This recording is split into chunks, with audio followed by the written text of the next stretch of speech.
Can you hear me? Hello? Down here!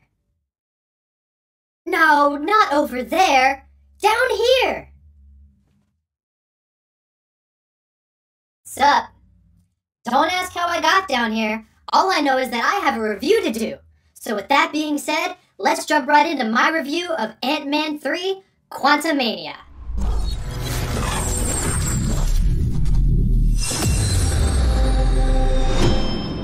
Just a quick heads up, I will be talking about some major spoilers from Ant-Man and the Wasp, Quantumania, so you have been warned.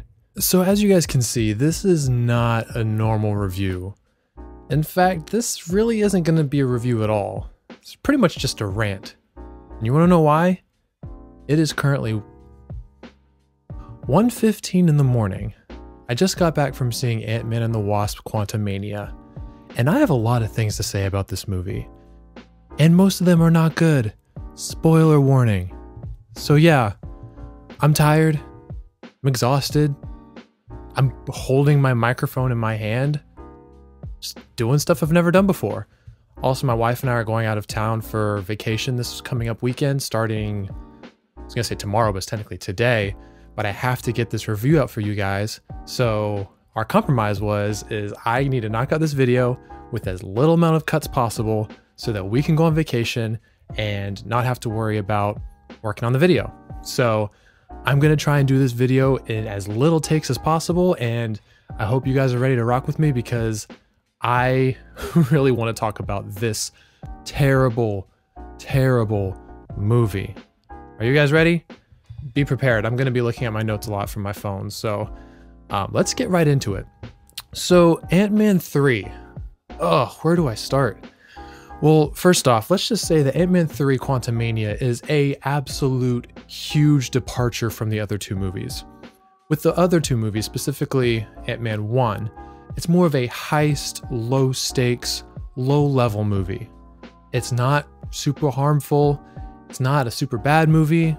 Some people would say it's pretty mediocre, but I personally thought it was very funny, very lighthearted, and enjoyable. Second movie, not so great.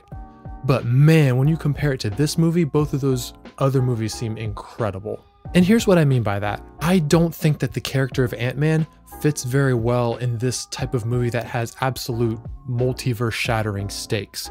I mean, the villain himself is actually Kang the Conqueror, who is supposed to be basically the Thanos of these next couple of phases. And to have such an incredible villain be the main antagonist for an Ant-Man movie already seems kind of whack. And then on top of that, when we started out with this movie, I was like, where's the rest of Ant-Man's friends from the first two movies? Where's Louise? Where's all the people from Ex-Con? They don't even so much as mention them in this movie. I mean, those guys were essential to the first two. I mean, we don't have the Ant-Man series without Louise's awesome flashbacks and all of the funny little segments with his friends. Sorry, I drew a blank right there again. So yeah, that was a huge problem. Also, there's no mention of Scott Lang's ex-wife and her husband. I mean, they were, again, really big parts of the first couple movies. Just blows my mind. The other thing I wrote down was, where do I start? Yeah, like I mentioned, the character of Ant-Man fits well in a movie with small stakes. I think also Scott Lang fits really well as a supporting character in big movies. Like in Captain America Civil War, he was great as the comedic relief. But when it comes to a very emotional, heart-throbbing? No, that's a very poor choice of words. Heartfelt movie where there has to be major stakes. This just fell short in every way possible.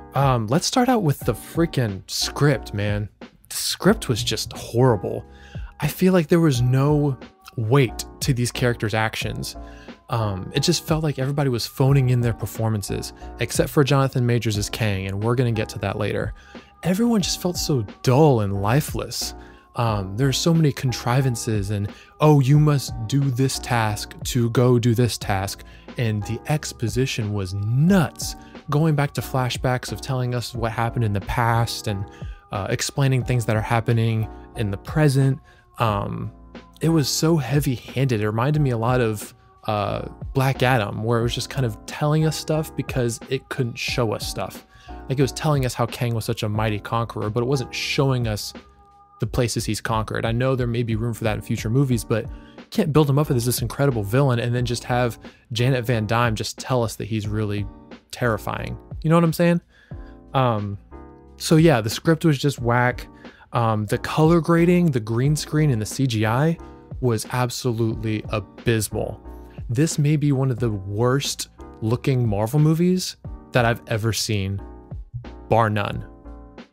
I know that's kind of dramatic, but it's true. My wife and I kept like nudging each other during the movie of, do you see how bad that looks? All the characters look like they're just standing in front of just a flat screen. I don't know if they were utilizing the volume at all when it came to what their sets looked like, but some of the characters, actually you could see like a very fuzzy background behind them.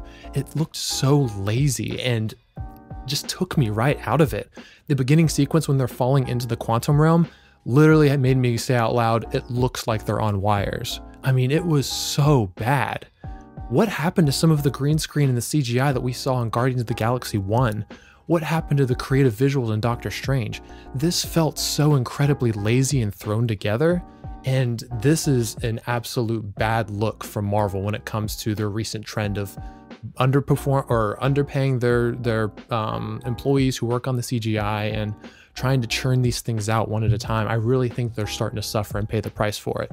And yeah, just a lot of the CGI characters, or when you have certain moments where the main cast members interact with something that is CGI, there is such a big difference between like a human hand touching something that's CGI. It's so incredibly obvious. And those kind of instances are things that you're not used to seeing in a Marvel movie. And I'm afraid that this might be the status quo going forward. Also, it's pretty safe to say that a lot of the jokes in this movie, in fact, pretty much all of them, never landed with me. And this was the case with Ant-Man 2, technically called Ant-Man and the Wasp, where they tried to throw a bunch of jokes at you and none of them stuck. They doubled down on that here, and it was to the movie's detriment. There was really no part of the movie where they tried to make something funny where I actually laughed. And when you don't laugh at the things that they put in this movie, it opens your eyes to how shallow the script is. You know what I'm saying? Where it's the stuff that Marvel haters really cut their teeth on, where Marvel has a lot of reactionary humor, you know, oh, well, that happened, or wow, you finally showed up, took you long enough. Things like that that most people roll their eyes at. It is at its absolute worst here. When it comes to the casting, the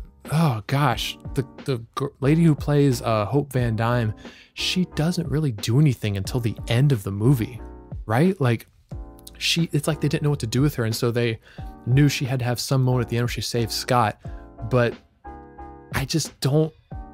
There's nothing leading up to that makes us get invested with her character. And then Michael Douglas's portrayal of Hank Pym, gosh, man, like he feels so underutilized as well, and he just looks out of it the entire movie. Like he's really not giving it his all, and his whole countenance was just, I'm here because they pay me the big money, and so that's why I'm even showing up on set. And then you've got like the surprise cameo of Bill Murray. And we all know that the only reason why he's in there is to make audience members go, ooh, ah. I mean, even the music dies out for a second, so it gives the audience a chance to go, oh, is that Bill Murray? He added nothing to the plot. And in fact, it kind of ground the entire movie to a halt because he serves no purpose. And once again, it's just an empty cameo with an actor that we're familiar with. And it reminds us for a second, a little dangly key in front of you going, hey, remember this guy? You like him in other movies. Well, we put him in here so that you could see him.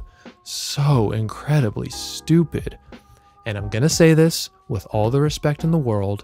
I mean nothing towards the actress, but Katheryn Newton as the older Cassie Lang is a terrible, terrible miscast. I was so frustrated with her performance this entire movie. She was as stiff as a wooden board. I don't know what other movies or TV shows she's been in because I don't even remember seeing her in anything else. But her acting chops are so inadequate when it comes to every emotion she was expected to express. All of her actions were stilted. All of her dialogue was clunky. And It reminded me a lot of America Chavez from Doctor Strange and Multiverse of Madness, where she's basically just being told to react to things and go, or Dad, you know what I'm saying? I'm so sorry, that was so stupid, but I'm so tired. I just couldn't buy her performance at all, and it makes it even worse when the actress who originally played Cassie in Avengers Endgame didn't get a fair shake at reprising her role, and was basically notified on social media by Marvel that, you know, she was getting replaced by a more established actress, which to me, it's like, why didn't she even get a fair shake? Because to me, what we got was an absolute disappointment. What else do I have on here? Yeah, contrivances, slow. There was a lot of quips and no funny jokes, and the Cassie Lang actress sucks. Yeah, I covered all of that. Oh, MODOK.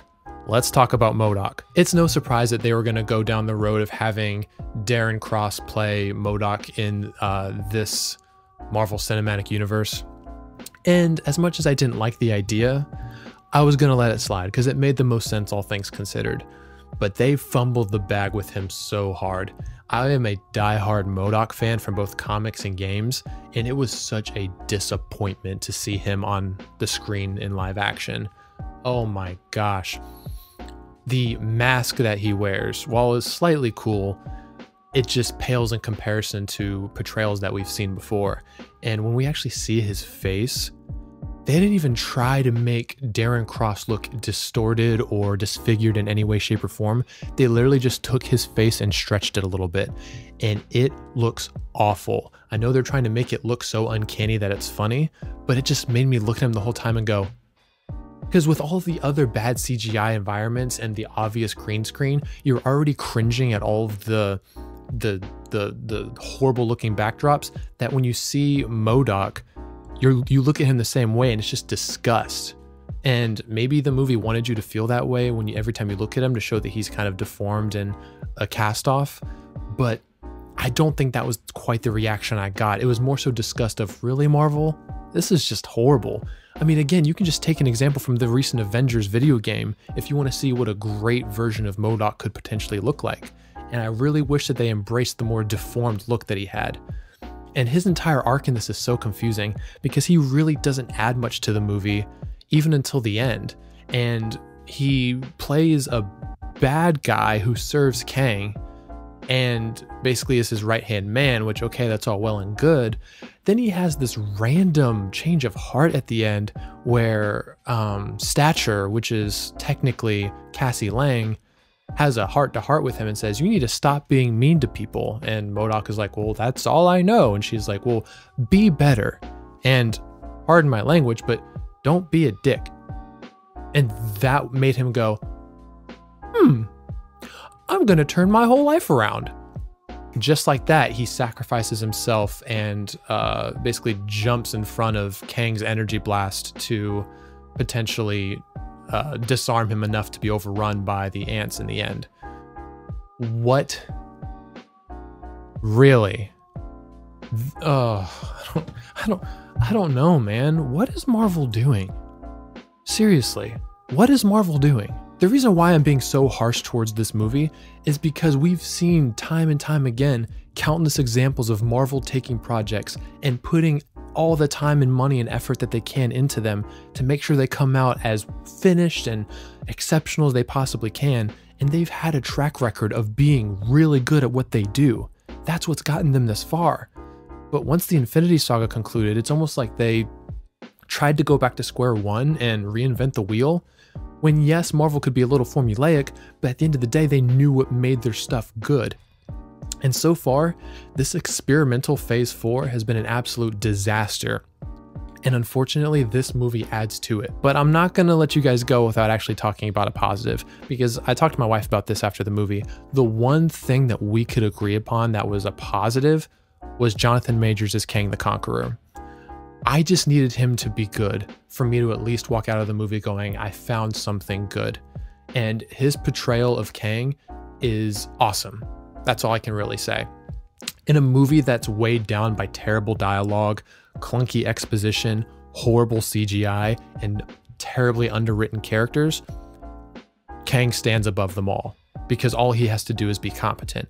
And Jonathan Majors plays him with such gravitas and a seriousness yet layered portrayal where he's doing his best to manipulate the people around him because he is focused on one thing and one thing only, and that's conquering. He did phenomenal. I have no problems with him whatsoever. I'm really excited to see what this looks like for him in the future as he takes the role of the Thanos 2.0. And if we're going to go down that road, I think what made me concerned about him showing up in Ant-Man Quantumania is the fact that, sorry, my nose keeps itching, so I apologize in advance. Can't edit this part out. The problem with this is that now that you've technically defeated this version of Kang, I guess makes him look more vulnerable when you go into the Kang Dynasty, which is technically the next Avengers movie. But then again, with the post-credit scene, you have the Council of Kang, so I guess this is not even the main version of Kang. So I'm just confusing myself just by saying this out loud. So who knows? Who knows what Marvel has planned for Avengers Kang Dynasty? But it was kind of a bummer that we had to introduce Kang through the Ant-Man movie when Thanos showed up in just a few post-credit scenes leading up to Infinity War and a brief cameo, I think, in Guardians of the Galaxy Volume 2, which is not a lot of screen time for him, but we felt his presence throughout the entire Infinity Saga. And so now as we're transitioning into the multiverse saga, I wish we see a little bit more of a laid back, lurking behind the shadows form of Kang that doesn't just show up in things like Loki. I really wish we felt more of his presence leading into the next couple movies. And maybe we do see that. Maybe I'm talking a little too early. But I mean, I am just really concerned about what the future looks like for these MCU movies and TV shows. So I gave you guys my one positive, but other than that, my personal opinion is that this was one of the most disappointing MCU projects that I've seen in a while. And I'm really going to need to take some time to sit on this and really think about it because opinions do change over time. But I walked out of this theater feeling like they could have done so much better. Maybe Peyton Reed, who was the director, wasn't well equipped to handle a multiversal scale of action. But regardless, I'm not trying to blame anybody specific. I just feel like at the end of the day, they could have done so much better.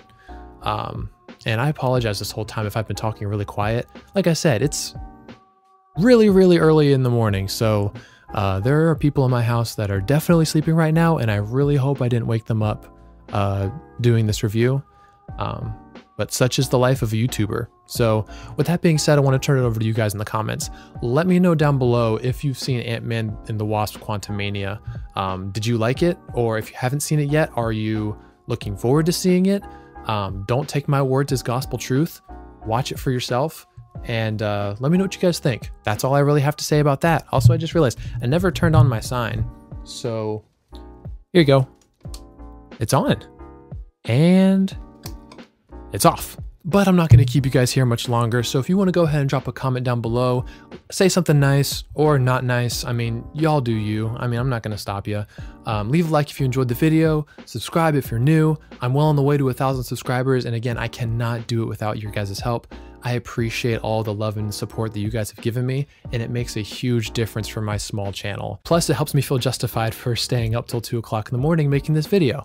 So guys, with all that out of the way, I want to thank you guys so much for watching, and I'll see you next time.